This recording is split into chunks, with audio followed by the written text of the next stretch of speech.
A9 ನ್ಯೂಸ್ಗೆ ಸ್ವಾಗತ. ನಾನು ಅಮೀನ್ ಶೇಖ್. ಮಕ್ಕಳು ಶಾಲೆಯಿಂದ ಹೊರಗುಳಿಯದಂತೆ ನೋಡಿಕೊಂಡು ಜೀವನದಲ್ಲಿ ಸಾಧನೆ ಮಾಡುವಂತೆ ಅಧಿಕಾರಿಗಳು ಮಕ್ಕಳಿಗೆ ಪ್ರೇರೇಪಿಸುವ ಮೂಲಕ ಪೋಷಕರಿಗೆ ಅರಿವು ಮೂಡಿಸಬೇಕು ಎಂದು ಕರ್ನಾಟಕ ಅಲ್ಪಸಂಖ್ಯಾತರ ಆಯೋಗದ ಅಧ್ಯಕ್ಷರು ಆದಂತಹ ಯು ನಿಸಾರ್ ಅಹಮದ್ ಅವರು ಅಧಿಕಾರಿಗಳಿಗೆ ಸೂಚಿಸಿದರು. ಹೌದು, ಜಿಲ್ಲಾಧಿಕಾರಿಗಳ ಕಚೇರಿಯ ಸಭಾಂಗಣದಲ್ಲಿ ಸೋಮವಾರ ನಡೆದಂತಹ ಪ್ರಧಾನಮಂತ್ರಿಗಳ ಹೊಸ 15 ಅಂಶಗಳ ಕಾರ್ಯಕ್ರಮ ಅನುಷ್ಠಾನಗೊಳಿಸುವ ಪ್ರಗತಿ ಪರಿಶೀಲನಾ ಸಭೆ ಅಧ್ಯಕ್ಷತೆಯನ್ನು ವಹಿಸಿ ಅವರು ಮಾತನಾಡಿದರು. ಈ ಕುರಿತು ಪೋಷಕರಿಗೆ ತಿಳಿಹೇಳುವ ಮೂಲಕ ಶಿಕ್ಷಣದ ಮಹತ್ವವನ್ನು ತಿಳಿಸಬೇಕು. ತನ್ಮೂಲಕ ಮಕ್ಕಳು ಉನ್ನತ ವಿದ್ಯಾಭ್ಯಾಸವನ್ನು ಹೊಂದಿ ರಾಷ್ಟ್ರದ ಅಭಿವೃದ್ಧಿಯಲ್ಲಿ ಕೊಡುಗೆ ನೀಡುವಂತಾಗಬೇಕು ಎಂದರು. ಇನ್ನು ಈ ನಿಟ್ಟಿನಲ್ಲಿ ಸಂಬಂಧಿಸಿದ ಇಲಾಖೆಗಳು ಶ್ರಮಿಸಬೇಕು. ಎಲ್ಲ ಮಕ್ಕಳು ಶಾಲೆಗೆ ಸೇರಬೇಕು, ಮಾಹಿತಿಯನ್ನು ಒದಗಿಸುವಂತೆ ಸೂಚಿಸಿದರು. ಇನ್ನು ಶಾಲೆ ಬಿಟ್ಟ ಮಕ್ಕಳ ಮಾಹಿತಿಯನ್ನು ಸಂಗ್ರಹಿಸಿ ಮತ್ತೆ ಮರಳಿ ಶಾಲೆಗೆ ತರಬೇಕು.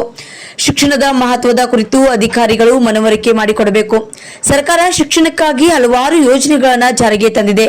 ಸೌಲಭ್ಯಗಳನ್ನು ಒದಗಿಸಿ ಶಿಕ್ಷಣದಿಂದ ಯಾರೂ ವಂಚಿತರಾಗದಂತೆ ನೋಡಿಕೊಳ್ಳಬೇಕು ಎಂದರು.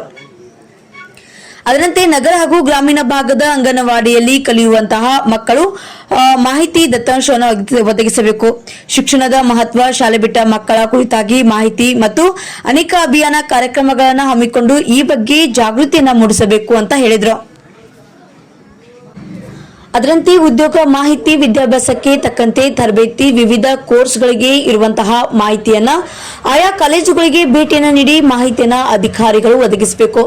ಕೌಶಲ್ಯ ಅಭಿವೃದ್ಧಿ ಇಲಾಖೆಯಿಂದ ವಿವಿಧ ಕೌಶಲ್ಯ ಹಾಗೂ ಮಾಹಿತಿಯನ್ನ ಒದಗಿಸುವ ಕಾರ್ಯಕ್ರಮವನ್ನು ಹಮ್ಮಿಕೊಳ್ಳಬೇಕು. ಕೊಳಚೆ ನಿರ್ಮೂಲನಾ ಮಂಡಳಿಯಿಂದ ಅರ್ಹ ಅಲ್ಪಸಂಖ್ಯಾತ ಸಮುದಾಯದ ಫಲಾನುಭವಿಗಳಿಗೆ ಮನೆಯನ್ನು ಒದಗಿಸಲು ಕಾಮಗಾರಿಗೆ ವೇಗ ನೀಡಿ ಸರ್ಕಾರಿ ಯೋಜನೆಗಳನ್ನು ನಿಗದಿತ ಅವಧಿಯಲ್ಲಿ ಪೂರ್ಣಗೊಳಿಸಿ ಈ ಬಗ್ಗೆ ವರದಿಯನ್ನು ಸಲ್ಲಿಸುವಂತೆ ಅವರು ಸೂಚನೆ ನೀಡಿದರು. ಇನ್ನು ಅಲ್ಪಸಂಖ್ಯಾತರ ಸಮುದಾಯದವರ ಅಭಿವೃದ್ಧಿಗಾಗಿ ಸರ್ಕಾರ ಹಲವಾರು ಯೋಜನೆ ಜಾರಿಗೊಳಿಸಿ ಅನುಷ್ಠಾನಗೊಳಿಸುತ್ತಿದೆ. ಸಾಲ ಸೌಲಭ್ಯಕ್ಕಾಗಿ ಬ್ಯಾಂಕ್ಗಳಿಗೆ ಅರ್ಜಿ ಸಲ್ಲಿಸಿದ ಅರ್ಹ ಫಲಾನುಭವಿಗಳಿಗೆ ವೃಥಾ ವಿಳಂಬ ಮಾಡದೆ ಅವರ ಅರ್ಜಿಗಳನ್ನು ತಕ್ಷಣ ವಿಲೇವಾರಿ ಮಾಡಬೇಕು ಎಂದರು. ಅದರಂತೆ ಅರ್ಜಿದಾರರಿಗೆ ಸಾಲ ಸೌಲಭ್ಯ ಒದಗಿಸಿಕೊಟ್ಟು ಆರ್ಥಿಕ ಸದೃಢತೆ ಹೊಂದಲು ಸ್ಪಂದಿಸಬೇಕು. ಈ ಕುರಿತು ಜಾಗೃತಿಯನ್ನು ಮೂಡಿಸಬೇಕು ಎಂದು ಸಲಹೆಯನ್ನು ನೀಡಿದರು. ಅದರಂತೆ ಮಾಹಿತಿ, ಸಾಲ ಸೌಲಭ್ಯಕ್ಕೆ ಅರ್ಜಿ ಸಲ್ಲಿಸಿದವರ ಅರ್ಜಿಗಳನ್ನು ಬಾಕಿ ಉಳಿಸಿಕೊಳ್ಳದೆ ನಿಗದಿತ ಅವಧಿಯಲ್ಲಿ ಪೂರ್ಣಗೊಳಿಸಬೇಕು ಎಂದು ಅಗ್ರಣೀಯ ಬ್ಯಾಂಕ್ ವ್ಯವಸ್ಥಾಪಕರಿಗೆ ಕಟ್ಟುನಿಟ್ಟಾಗಿ ಸೂಚನೆಯನ್ನು ನೀಡಿದರು. ಅದರಂತೆ ಬ್ಯಾಂಕ್ ಸಾಲಕ್ಕೆ ಅರ್ಜಿ ಸಲ್ಲಿಸಿದಾಗ ದಾಖಲಾತಿಗಳು ಅಪೂರ್ಣ ಇದ್ದಲ್ಲಿ ತಿಳುವಳಿಕೆಯನ್ನು ನೀಡಿ ಅರ್ಜಿಗಳನ್ನು ನಿಗದಿತ ಸಮಯದಲ್ಲಿ ವಿಲೇವಾರಿ ಮಾಡಿ ಸರ್ಕಾರದ ಯೋಜನೆಗಳ ಸದುಪಯೋಗವನ್ನು ಪಡೆದುಕೊಳ್ಳಲು ಫಲಾನುಭವಿಗಳಿಗೆ ಸೂಕ್ತವಾಗಿ ಮಾರ್ಗದರ್ಶನ ನೀಡಬೇಕು ಎಂದರು.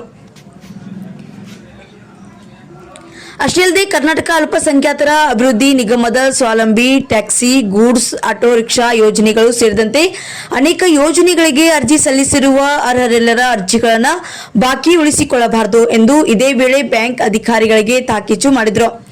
ಅದರಂತೆ ಅಲ್ಪಸಂಖ್ಯಾತರ ಸಮುದಾಯದವರಿಗಿರುವಂತಹ ಸರ್ಕಾರದ ಯೋಜನೆಗಳು ಹಾಗೂ ಸೌಲಭ್ಯಗಳನ್ನು ಸಕಾಲಕ್ಕೆ ತಲುಪಿಸಬೇಕು. ಬದಲಿಗೆ ಫಲಾನುಭವಿಗಳಿಗೆ ಯೋಜನೆಗಳನ್ನು ತಲುಪಿಸುವಲ್ಲಿ ವಿಳಂಬ ಮಾಡಿದರೆ ಅಂತಹ ಅಧಿಕಾರಿಗಳ ವಿರುದ್ಧ ಕ್ರಮವನ್ನು ಕೈಗೊಳ್ಳುವುದಾಗಿ ತಿಳಿಸಿದರು. ಅಷ್ಟೇ ಅಲ್ಲದೆ ಸಾಲ ಸೌಲಭ್ಯಕ್ಕಾಗಿ ಜಿಲ್ಲೆಯಲ್ಲಿ ಸ್ವೀಕರಿಸಿರುವ ಒಟ್ಟು ಅರ್ಜಿಗಳು, ಇತ್ಯರ್ಥಕ್ಕೆ ಬಾಕಿ ಇರುವ ಅರ್ಜಿಗಳು ಹಾಗೂ ಇತ್ಯರ್ಥಗೊಳ್ಳದಿರುವಂತಹ ಕಾರಣ, ಎಷ್ಟು ಅವಧಿಯವರೆಗೆ ಅರ್ಜಿ ಮಂಜೂರಾತಿಗೆ ಬಾಕಿ ಉಳಿಸಿಕೊಂಡಿರುವ ಸಮಗ್ರ ವರದಿಯನ್ನು ಸಲ್ಲಿಸುವಂತೆ ಇದೇ ವೇಳೆ ಅಗ್ರಣೀಯ ಬ್ಯಾಂಕ್ ವ್ಯವಸ್ಥಾಪಕರಿಗೆ ಸೂಚಿಸಿದರು. ಅದರಂತೆ ಯಾವುದೇ ನಿರ್ಲಕ್ಷ್ಯ ವಹಿಸದೆ ವಿಲೇವಾರಿಗೆ ಕ್ರಮವನ್ನು ವಹಿಸಬೇಕು. ಸಭೆಗೆ ಮಾಹಿತಿಯೊಂದಿಗೆ ಆಗಮಿಸಬೇಕು. ಅಧಿಕಾರಿಗಳು ಕೇಳುವ ಮಾಹಿತಿ ನೀಡುವಲ್ಲಿ ನಿರ್ಲಕ್ಷ್ಯ ಸಲ್ಲದು ಎಂದು ಅಧಿಕಾರಿಗಳಿಗೆ ಎಚ್ಚರಿಕೆಯನ್ನು ನೀಡಿದರು. ಅದರಂತೆ ಅಲ್ಪಸಂಖ್ಯಾತರ ಸಮುದಾಯದವರಿಗೆ ಸರ್ಕಾರ ಜಾರಿಗೊಳಿಸಿದ ವಿವಿಧ ಯೋಜನೆಗಳನ್ನು ಸಮರ್ಪಕವಾಗಿ ಅನುಷ್ಠಾನಗೊಳಿಸಿ ಸರ್ಕಾರದಿಂದ ದೊರೆಯುವ ವಿವಿಧ ಸೌಲಭ್ಯಗಳ ತಲುಪಿಸಬೇಕು ಎಂದರು.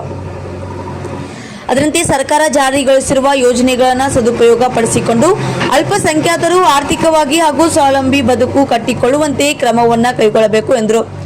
ಇನ್ನು ಶಿಕ್ಷಣಕ್ಕಾಗಿ ಒತ್ತು ನೀಡುವಂತಹ ನಿಟ್ಟಿನಲ್ಲಿ ಜಿಲ್ಲೆಯಲ್ಲಿನ ಅಲ್ಪಸಂಖ್ಯಾತ ಸಮುದಾಯದ 4 ವರ್ಷ ವಯೋಮಾನದ ಮಕ್ಕಳು ಅಂಗನವಾಡಿ ಹಾಗೂ ನರ್ಸರಿ ಶಾಲೆಗೆ ದಾಖಲಾತಿಯಾಗಿರುವ ಹಾಗೂ 6 ವರ್ಷದ ಮಗು ಪ್ರಾಥಮಿಕ ಶಾಲಾ ವಿದ್ಯಾಭ್ಯಾಸದಲ್ಲಿ 1ನೇ ತರಗತಿಯಲ್ಲಿ ಕಲಿಯುತ್ತಿರುವ ಮಕ್ಕಳ ಕುರಿತು ಸಮಗ್ರ ಮಾಹಿತಿಯನ್ನು ಕ್ರೋಢೀಕರಿಸಿ ಒದಗಿಸುವಂತೆ ಶಾಲಾ ಶಿಕ್ಷಣ ಇಲಾಖೆ, ಮಹಿಳಾ ಮತ್ತು ಮಕ್ಕಳ ಕಲ್ಯಾಣ ಇಲಾಖೆಯ ಅಧಿಕಾರಿಗಳಿಗೆ ಈ ಮೂಲಕ ಅವರು ಸೂಚನೆ ನೀಡಿದರು.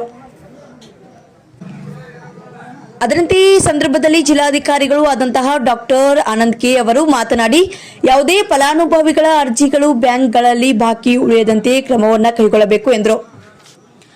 ಸಭೆಯಲ್ಲಿ ಜಿಲ್ಲಾ ಪಂಚಾಯಿತಿಯ ಮುಖ್ಯ ಕಾರ್ಯನಿರ್ವಾಹಕ ಅಧಿಕಾರಿಗಳು ಆದಂತಹ ರಿಷಿ ಆನಂದ್, ಜಿಲ್ಲಾ ಪೊಲೀಸ್ ವರಿಷ್ಠಾಧಿಕಾರಿಗಳು ಆದಂತಹ ಲಕ್ಷ್ಮಣ್ ನಿಂಬರ್ಗಿ, ವಿಜಯಪುರ ಉಪವಿಭಾಗಾಧಿಕಾರಿಗಳು ಆದಂತಹ ಗುರುನಾಥ ದೊಡ್ಡಿ, ಮಹಾನಗರ ಪಾಲಿಕೆಯ ಆಯುಕ್ತ ವಿಜಯ್ ಮೆಕ್ಕಳಕಿ, ಜಂಟಿ ಕೃಷಿ ನಿರ್ದೇಶಕರು ಆದಂತಹ ಶಿವನ್ಗೌಡ್ ಪಾಟೀಲ್ ಸೇರಿದಂತೆ ವಿಶೇಷ ಕರ್ತವ್ಯಾಧಿಕಾರಿ ಮುಜಿಬುಲ್ ಜಪಾರಿ, ಜಿಲ್ಲಾ ಮಟ್ಟದ ಸಮಿತಿಯ ಸದಸ್ಯರು ಆದಂತಹ ಸೈಯದ್ ನೂರುಲ್ ಹಸನ್, ಎಸ್ ಬಿಳ್ಗಿ, ಫೀರ್ ಬಸೀರ್ ಅಹಮದ್, ರಿಸಲ್ದಾರ್, ಎಸ್ಎಸ್ ತಜಂತ್ರಕ್, ನೆಲ್ಸಲ್ ನಾರ್ಮಲ್, ಐಜಾಕ್, ಜ್ಯೋತೀಂದ್ರ ಆಯ್ತ್ವಾಡ್, ಬಂದಿ ನಮಾಜ್ ಮುಲ್ಲಾ, ಜಿಲ್ಲಾ ಮಟ್ಟದ ಅಧಿಕಾರಿಗಳು ಸೇರಿದಂತೆ ಇನ್ನಿತರರು ಈ ಸಂದರ್ಭದಲ್ಲಿ ಉಪಸ್ಥಿತರಿದ್ದರು.